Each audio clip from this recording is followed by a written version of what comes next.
Bonjour, bienvenue sur Argus.fr. On découvre la star de l'année 2018, la Peugeot 508. Elle s'est mise sur son 31. C'est ici une finition GT avec ce magnifique rouge ultimate. Nous, on en a profité pour faire de même. Et puis, on va découvrir une berline qui change de registre. Ce n'est plus une berline familiale traditionnelle.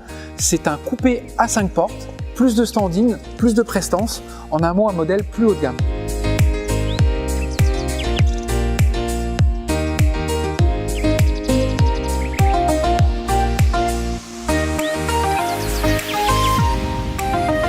Commençons par son museau.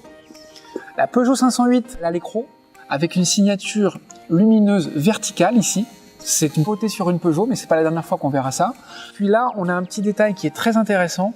En bout de capot, le lettrage 508 évoque l'aïeul, la Peugeot 504. Ça nous ramène 50 ans en arrière. Et pourtant, il n'y a pas de néo-rétro. La 508 est vraiment un modèle tourné vers l'avenir. La 508 a une silhouette de coupé. Son toit a été abaissé de 6 cm. Elle est plus courte de 8 cm. Sa longueur totale, c'est 4,75 m. Et pourtant, elle paraît plus imposante que le modèle actuel. De dos, on observe immédiatement le bandeau laqué de noir qu'on a déjà vu sur la 3008 et sur la 5008. C'est un élément qui caractérisera toutes les Peugeot. Ici, il y a un petit détail intéressant, c'est que le phare est visible de tous les côtés en fait, parce qu'il y a une transparence entre les deux. Mais délaissons l'esthétique, place aux pratiques, car la grande nouveauté de cette 508, c'est son haillon, qui apporte de la praticité au moment du chargement. Alors certes, en termes de volume de coffre, il y en a un petit peu moins que dans l'actuel, mais en termes de praticité, c'est beaucoup plus vaste, c'est plus large, on peut accéder au fond du coffre sans se casser le dos, et ça c'est une très bonne chose. Il est temps de monter à bord de cette nouvelle Peugeot 508, mais avant je vous amène voir un détail qui a toute son importance. Ce sont ces portières sans encadrement qui lui donnent une allure de coupé, comme une Audi A5 Sportback, comme une Mercedes CLS, et ça permet d'asseoir la montée en gamme de la 508. Alors, évidemment, pareil à l'arrière, pas d'encadrement. Et puis là, on a un détail qui est très important aussi, c'est une petite touche de carbone qui donne de la sportivité à la 508. On va aller voir l'habitacle.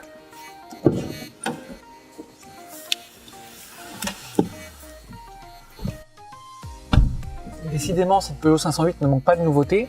On retrouve à bord le fameux e-cockpit, c'est-à-dire ce petit volant, cet affichage déporté vers l'avant, et puis l'écran tactile qu'on a déjà vu sur les 208, 308 et les SUV 3008 et 5008. Mais c'est la première fois que Peugeot installe cette architecture à l'intérieur d'une berline. Donc c'est vraiment une réussite. Ça apporte de la sportivité. Alors en même temps, on a une interface 100% numérique devant le conducteur. C'est une dalle de 12,3 pouces de diagonale. Ici, on a un écran tactile capacitif 8 pouces en entrée de gamme et 10 pouces comme on le voit ici sur les finitions les plus huppées. Après, on a les fameux toggle switch, ces touches qui rappellent les clés d'un saxophone qui permettent d'avoir un accès direct. Et en même temps, d'un point de vue ergonomique, c'est une très bonne chose parce que ça permet d'avoir un point d'appui pour la main pendant qu'on utilise les différents menus. Ensuite, cette 508, elle gomme un des points noirs du modèle actuel, à savoir il manquait vraiment de rangement.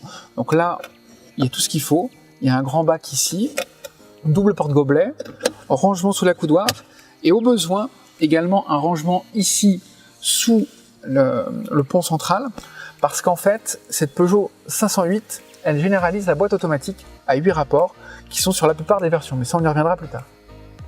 À l'arrière, qui dit coupé dit mal logé. Et pourtant, la nouvelle 508 prend ce précepte à contre-pied. L'accessibilité a été soignée. Les portières ont une découpe optimale. On a suffisamment d'espace au niveau du pavillon, au niveau des jambes. L'inclinaison est correcte. On regrettera un petit peu le fait que, comme c'est une ligne de coupé, la ceinture de caisse soit haute et le pavillon soit bas. Donc, on a un manque de visibilité latérale. Alors après, la place centrale, elle sera réservée pour des courts trajets ou pour des enfants, mais une berline familiale s'apprécie toujours à 4. Et là, Peugeot a réussi un tour de force, dans une silhouette élégante, à avoir un véhicule dans lequel on puisse voyager. La Peugeot 508 dispose d'un capot dit de carrossier, avec une découpe sur le sommet de l'aile, c'est-à-dire qu'on ne la voit pas sur le profil. À l'avant, on a le soft-nose pour tout ce qui est question de sécurité, notamment les chocs piétons. Sous le capot, la gamme s'articulera autour de 2 motorisations essence de 180 et 225 chevaux. Il y aura également 3 blocs diesel, 130, 160 et 180 chevaux. Et puis à l'automne 2019, il y aura au sommet de la gamme une version hybride rechargeable qui aura une puissance cumulée de l'ordre de 220 chevaux. La Peugeot 508 prendra son premier bain de foule en mars au Salon de Genève. Il y aura les essais au mois de juin qui sont très attendus. Après, elle arrivera en concession au mois de septembre. Viendra ensuite la Peugeot 508 SW, donc le break, qui lui sera dévoilé début juin. Première exposition en public au Mondial de Paris au mois d'octobre et commercialisation au premier trimestre 2019. Nous, ce qu'on peut dire en conclusion, c'est que cette 508 nous a fait bonne impression. Elle revisite avec audace les codes du segment. C'est un pari risqué mais pourtant nécessaire. D'ici là, on vous donne rendez-vous sur les réseaux sociaux, sur notre chaîne YouTube. À bientôt.